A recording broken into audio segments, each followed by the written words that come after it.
So I just wanted to make a video to address the article that's been posted by Team Egypt that I'm sure a lot of you have already seen. Now, before I get into that, first of all, I wanted to apologise to everyone that watches our videos, that supports the channel, and also say at the same time thank you for the support that you guys have offered us, because I know a lot of you could have been chiming into everything that's being said and being shared, but most of you have indeed held off to see what our response is to all of this. But aside from that, I just wanted to say a massive thank you to everyone that's always been there supporting us, and again, apology for something like this happening, because I can imagine it's not nice reading some comments like this when you've been supporting the channel for all this time.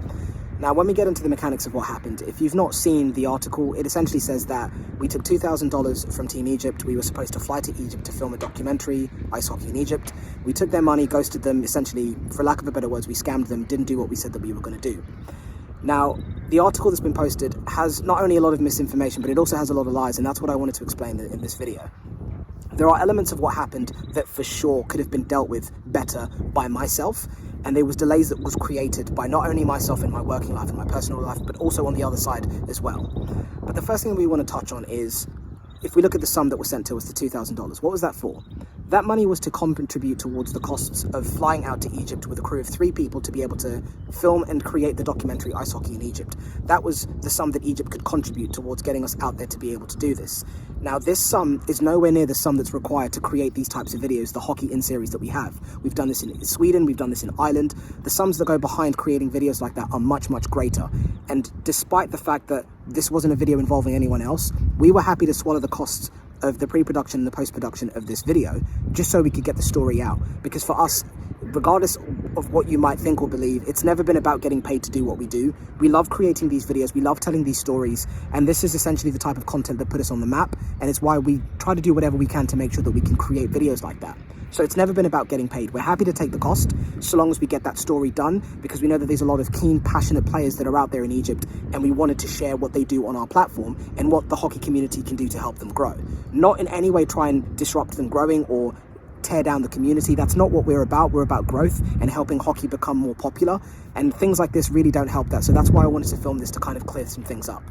Now, essentially, this isn't me trying to make myself look like the victim by saying that they were much greater costs that we incurred aside from the 2K that Team Egypt invested in us. It's just me trying to give a bit of context, because despite the fact that we didn't fly out there, we still had to swallow these costs, because I had a crew with me that was ready to fly out there. They were taken away from what they were doing to dedicate time to filming in Egypt. That didn't happen, so they of course still need to be compensated. Now, all that aside, let's look at what actually happened and why we didn't go out there. And this is the biggest issue with the article that's been posted that I take to heart. And the issue that happened was the fact that I actually got COVID. That was why I didn't fly to Egypt. And Team Egypt were aware of this. This tournament was happening in October of 2021. And prior to us flying, there's a global pandemic. We're all aware of this. You need to do a COVID test to be able to get onto a plane. So I went to get my COVID test done, as well as the people that I was flying with that were going to be filming over there. Theirs came back negative, mine came back positive.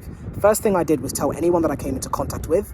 Second thing I did was contact Team Egypt to let them know that I've tested positive. I even shared my COVID PDF document that I got from the testing clinic in Cambridge. I shared that with them. I'll put it on screen. It will be a censored version. But I shared this with them so they could see that this is real, this is what's going on. Because I can always understand when you're dealing with people that you've not met face to face, you have to try and go that little extra mile to make sure that what you're saying, it can be backed up so people know that you're not trying to mess them around. So I completely understand that. I provided them with proof that I had COVID, and that was kind of the end of that, because we couldn't go. Now, of course, while I was recovering and after I got better, we stayed in contact. We picked up communications again to see what could be done about the 2K that was invested, because nothing became of it. It was spent on flights. Is it possible to get that back? So we reached out to the airline that we were dealing with, and I'm not sure if you've ever had to try and get money back from an airline, especially a big one. It either goes really, really well, or it doesn't go nicely at all. We were given multiple answers. It would be, you're going to get a partial refund, you're going to get a full refund, and then essentially what happened is we got a credit note to be able to use the airline at a later date or a later stage. Now, after going back and forth with Team Egypt, you can appreciate the fact that they're probably a little bit jarred, they're probably a little bit anxious and upset about what's going on, because they just want to see their 2K back.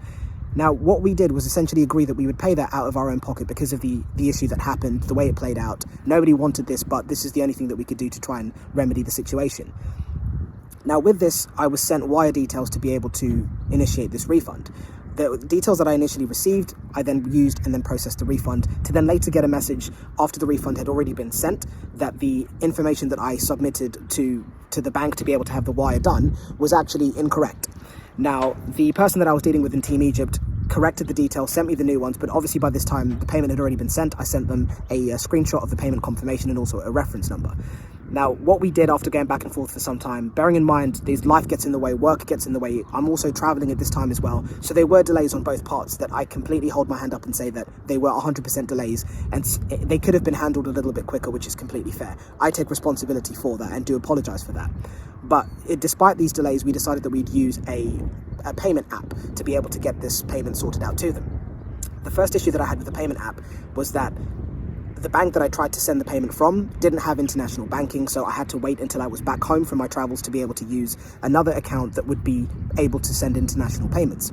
Now, when I tried to do this, I was presented with another issue where I had a personal account, and to pay the recipient that was in question, I needed to have a business account. So I had to go back and forth with Veeam to be able to do the necessary checks, the verification, to be able to move my account from a personal to a business, which included a little bit of a wait time. Again, this could have probably been done a little bit better on my part and a little bit faster. I hold my hand up about that. But my point is that during this process, and I do have to mention that as of to date, before the article even blew up, the refund had already been submitted. Team Egypt was aware of this. I saw one of the guys that's based in America that communicates with Team Egypt sent me a screenshot from one of Team Egypt members' phones that showed the confirmation of the payment being submitted through the payment app. I'll put that on screen so you guys can see it. The payment has been submitted. This was prior to this article blowing up and me being notified by people all over the world about what was going on. So I just wanted to make sure that you guys were aware of that. But what is incredibly unsettling and jarring and very annoying is the fact that there was no mention in that article of the fact that the reason we didn't fly out there is because I had COVID, and myself and my team needed to isolate because of the situation at hand. There was no way we'd be allowed to board a flight. The second point is a payment or a refund for the payment that was sent to us was attempted despite it coming out of our own pocket and not from the airline because we had already bought the tickets. But the details that were provided for me to send the refund to were incorrect, so that created a lag. What happens is the payment has to bounce in limbo for a bit and eventually will come back to my account. Now, none of that's been mentioned in the article, and also the fact that the payment has actually been submitted. None of this has been mentioned. It's just a lot of horrendous accusations about how this process of us dealing together with Team Egypt has panned out, and I just find that really distasteful, and especially because I can see that off of the back of everything that's going on, they are being able to capitalize on the fact that they're selling their jerseys in support of Team Egypt. I'm not against that. There's a lot of good people out there, and I want the hockey there to grow. I want there to be more development. I want there to have more resources, but I just feel like that could have been executed in a much better way, because the way that this has portrayed the dealings that we had is very inaccurate, and there's, as I've pointed out, lies in that article. I wanted to set the record straight. In terms of what goes on from here, I'm going to continue to communicate with my contact in the US with Team Egypt. Even though the refund has been submitted, I'm going to make sure that there's nothing else that needs to be done. I'm going to make sure that that goes through successfully and there are no more complications with this. In terms of what goes on from here, in terms of the content, this, of course, is a little bit off-putting to see how quickly everyone can band together against something that there isn't enough information to create a full opinion about. But one thing I do appreciate is the fact that this really does show how connected the hockey community is, that even at a time like this, people will come together and try and sort out an injustice. Now, whether that's done the right way or the wrong way, it still really demonstrates how connected the hockey community is, and I do respect that. I hold no grudges against that. Of course, I've admitted that this could have been handled a little bit quicker with all of the things that were going on in our lives. I do hold my hand up and take full responsibility for that, but I just had to point out some of the inaccuracies that were in that article, and of course some of the lies that were in there as well. But there's no takeaway from this aside from the fact that I want you guys to be fully But the main takeaway from this is I just want everyone to be fully informed about what happened. I want the issue to be resolved, and of course you guys can see that the payment has been submitted to Team Egypt. More importantly, I want them to get the support that they need. I want them to grow what they're doing over there, to grow their campaign, because there's great people out there, passionate hockey players, and that's what we're about. It's about growing the game regardless of where you're based. If you have a passion for the game, you should be able to play it, and I fully support that. So a big thank you to everyone that's supported us, that's held off commenting before they kind of got both sides of the story. Hopefully this has shed context, and this isn't me saying I'm going to stop making videos, but this is just me signing out and saying I will see you when I see you.